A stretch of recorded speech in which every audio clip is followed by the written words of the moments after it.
નમસ્તે બધાને. સર્વ શ્લોકથી કરશું.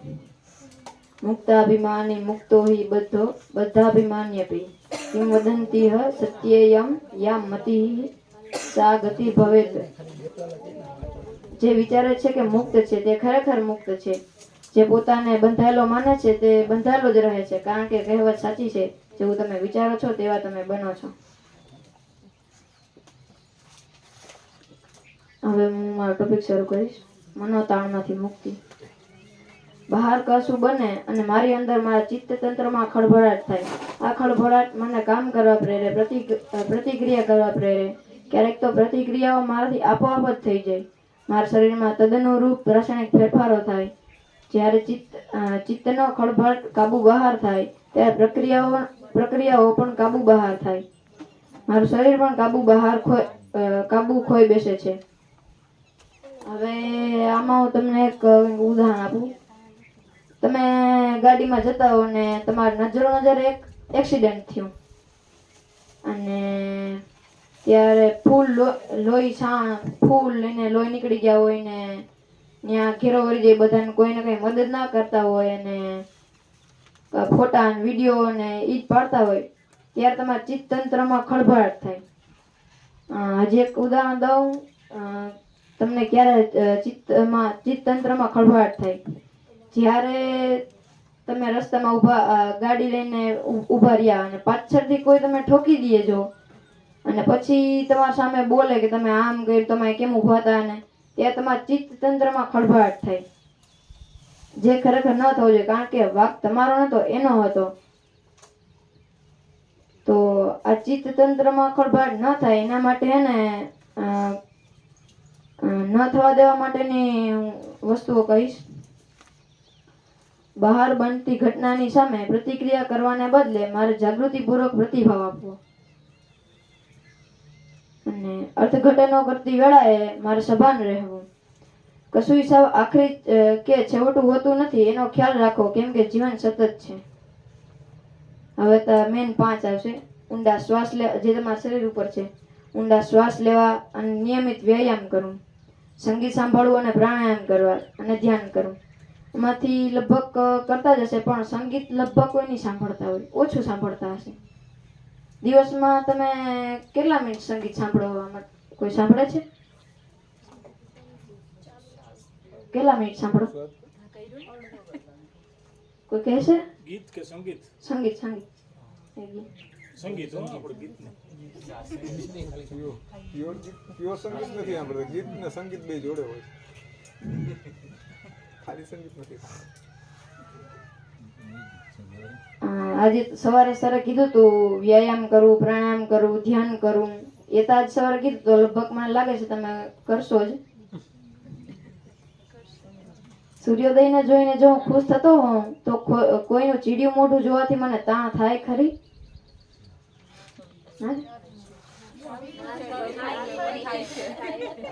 આમાં પ્રશ્ન પૂછ્યો છે. તો કોઈ જો સૂર્યોદયને જોઈને જો હું ખુશ થતો હોઉં તો કોઈનું ચીડિયું મોઢું જોવાથી મને તાણ થાય ખરી?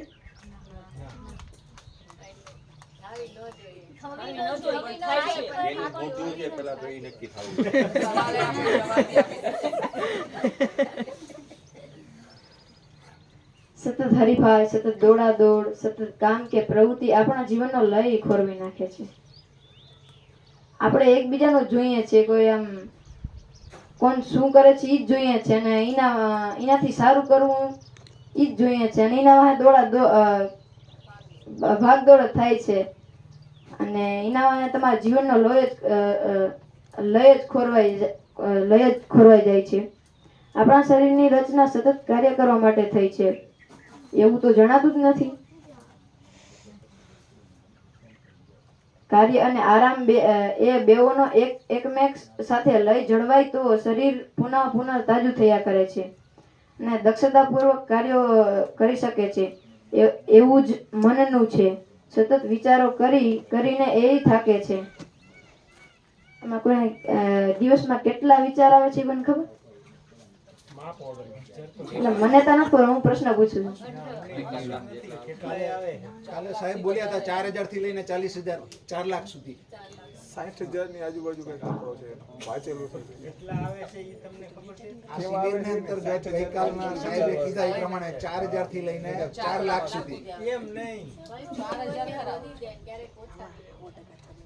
તો પછી એટલા બધા વિચાર ના કરાય ને, થોડા વિચાર કરીને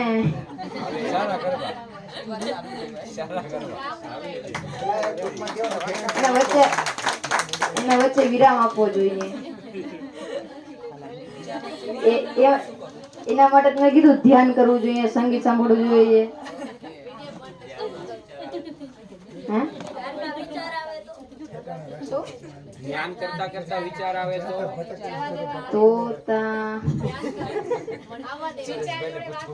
આવવા દેવાના વિચાર આવવા દેવાના, પણ કંટ્રોલ કરવાનો વિચાર ન આવે. તો આવે હા, વિપસ્સના શિબિર.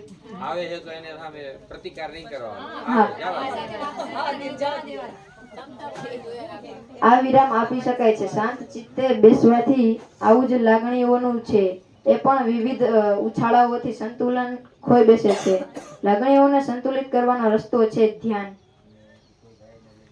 હવે ધ્યાન કરજો. 5 મિનિટ, કઈ વાંધો નહીં. આખા દિવસમાં 5 મિનિટ કરશો થશે. કોઈ પણ કાર્ય કરતી વેળાએ જો મારા મનમાં એક જ કાર્ય અંગેના વિચાર ચાલતા હશે અને એ કાર્ય શ્રેષ્ઠતમ કરવા માટેની લાગણીઓ હશે, તો પરસ્પર આ સંવાદિતાને કારણે એક લય સ્થાપાશે, જે કાર્ય દરમિયાન અને કાર્ય પૂર્ણ થયેથી આનંદ અને સંતોષની અનુભૂતિ જન્માવશે. હવે જો એક કાર્ય કરતી વેળાએ બીજા કાર્યના વિચારો અને ત્રીજું કાર્ય પૂર્ણ થશે કે કેમ એની ચિંતાઓ હશે, તો સંવાદિતાનો અભાવ કાર્ય દરમિયાન ગજબનાક તાણ જન્માવશે. બહુ ચિંતા થશે. જો આવી તાણ વારંવાર અને લાંબા સમય સુધી સતત રહે તો શરીર મન ઉર્મિનું સંતુલન ખોરવાઈ જશે. સંતુલનનો અભાવ મનોદૈહિક રોગો ખેંચી લાવશે. એટલે કે મનને દજાવી દે ને એવા રોગો લઈ આવશે. એટલું જ નહીં, સારનો વિવેક પણ ઓછો થતો હોવાથી સામે બનતી ક્રિયાઓની હું યાંત્રિક રીતે પ્રતિક્રિયા કરવા લાગીશ, જે કદાચ અયોગ્ય પણ હોય. ખરેખર તો મારે કોઈ પણ ક્રિયાની સામે મારા મૂલ્યોને અનુરૂપ સભાનપણે પ્રતિભાવ આપવાનો હોય છે. આ પ્રતિભાવ પણ મારો સંપૂર્ણ કાબુ હોય છે. જગત સાથે સમાયોજન સાધવા મારું શાંત રહેવું અને શાંત થવું અત્યંત જરૂરી છે. મનની શાંત સ્થિતિમાં હું ઈચ્છિત પ્રતિભાવ આપી શકું છું. આવી શાંત સ્થિતિ કેળવી શકાય છે ધ્યાન, વ્યાયામ, સંગીત અને પ્રાણાયામની મદદથી. એ શક્ય છે. એ તો બીજી વાર આપ્યું.